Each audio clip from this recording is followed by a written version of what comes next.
Indonesia adalah negara kepulauan dengan kekayaan alam yang melimpah. Ada berbagai suku bangsa di dalamnya yang melahirkan adat dan budaya yang membuat kekayaan Nusantara tiada tandingannya. Ragam budaya yang masih terjaga mampu memukau mata dunia. Indonesia menyimpan segala pesona mulai dari alam, budaya, suku, dan adat istiadatnya, serta telah menjadi identitas tanah air yang tidak dapat dipungkiri. Warisan yang diturunkan secara turun-temurun bukan sekedar tutur belaka, melainkan sebuah modal untuk mengangkat citra bangsa di mata dunia. Saya sebagai warga Indonesia bangga menjadi bagian dari bangsa Indonesia.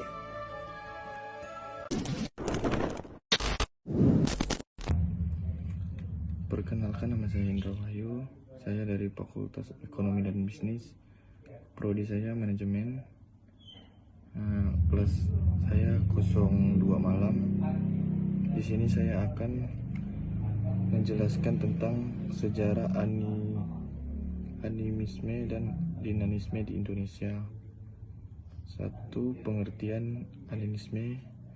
Animisme berasal dari kata anima atau roh. Kepercayaan ini keyakinan bahwa setiap benda, baik makhluk hidup maupun benda mati, memiliki roh yang dapat mengaruhi kehidupan manusia. Sedangkan dinamisme adalah kepercayaan terhadap adanya kekuatan gaib atau energi spiritual yang terdapat benda-benda tertentu seperti pusaka, batu, pohon besar, atau tempat keramat. Di Indonesia ini, kedua bentuk kepercayaan ini diyakini telah ada sejak zaman prakara, khususnya pada masa megalitikum. Hal tersebut dibuktikan dengan adanya menhir, domlem, sarkogus, dan puden berudak yang berfungsi sebagai tempat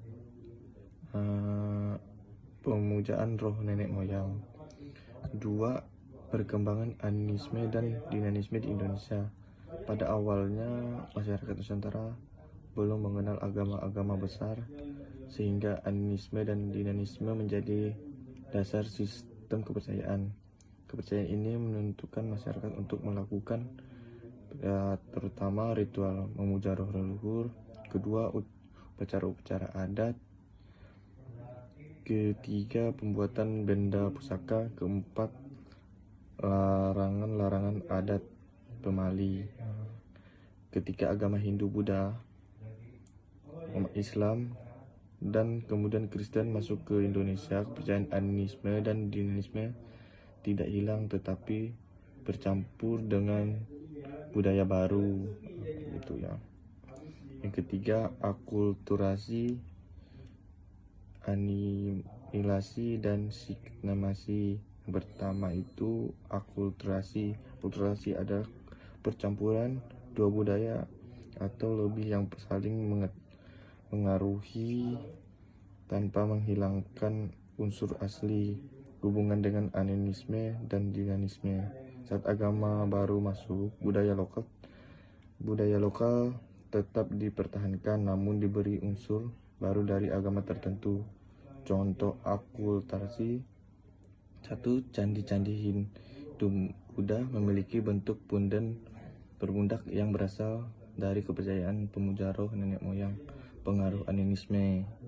Yang kedua, seketen di Karotan, Jogja, dan Solo memadukan budaya Jawa kuno, unanisme, unsur animisme, dan ajaran Islam. Yang ketiga, tradisi sedekah laut memiliki memuja roh penjaga laut namun diberagi doa Islam. Yang kedua, asimilasi adalah proses perubahan budaya baru hingga membentuk budaya baru dan unsur lama menjadi samar atau hilang. Hubungan dengan animisme dan dinamisme. Dalam proses asimilasi, beberapa unsur animisme dan dinamisme dalam bentuk yang lebih modern atau berlandaskan agama tertentu. Contoh asimilasi. Tradisi nyadari di Jawa dahulu pemujaan arwah leluhur, namun sekarang berubah menjadi kegiatan tahlilan dan doa secara Islam. Kedua, upacara ngaden di Bali, unsur hidup sehingga domasi sehingga unsur animisme tidak begitu terlihat lagi, tapi ada dalam nilai kekerasan roh leluhur. Ketiga, penggunaan pusat keris. Dulunya dianggap memiliki kekuatan gaib, kini banyak dipakai sebagai simbol budaya dalam upacara resmi. Yang ketiga, sinkretisme. Sinkretisme adalah pencampuran ajaran agama dengan kepercayaan lokal sehingga tercipta bentuk kepercayaan baru yang berada dari ajaran asli. Sinkretisme lebih dalam dari akulturasi karena mendahulukan nilai agama dan ada secara menyatu dan dalam sistem kepercayaan. Contohnya kepercayaan kejawen atau Jawa, perpaduan animisme dan dinanisme dengan Hindu, Buddha, dan Islam. Agama yang kedua tuh agama kehargaan Dayak Kalimantan, perpaduan kepercayaan roh leluhur dengan roh Hindu. Yang ketiga, telu di Lombok, percampuran Islam dengan tradisi Sasak yang memuja roh nenek moyang.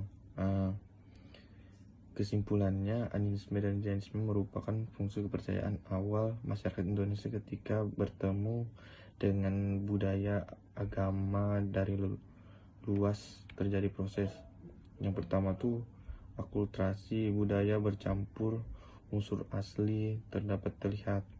Kedua, asimilasi, budaya melebur hingga yang lama mulai hilang. Ketiga, sinkretisme, perpaduan keyakinan dan adat hingga membentuk.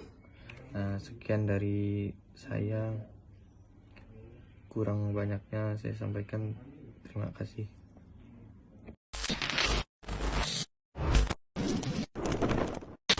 Sebelum Islam, Hindu, bahkan Buddha, kita sudah menyembah sesuatu. Gunung dianggap suci, pohon dihormati, sungai dipercaya punya roh. Animisme dan dinamisme bukan sekedar kepercayaan, tapi cara leluhur menyatu dengan alam. Di balik batu, pohon, dan awan tersimpan keyakinan paling awal Nusantara.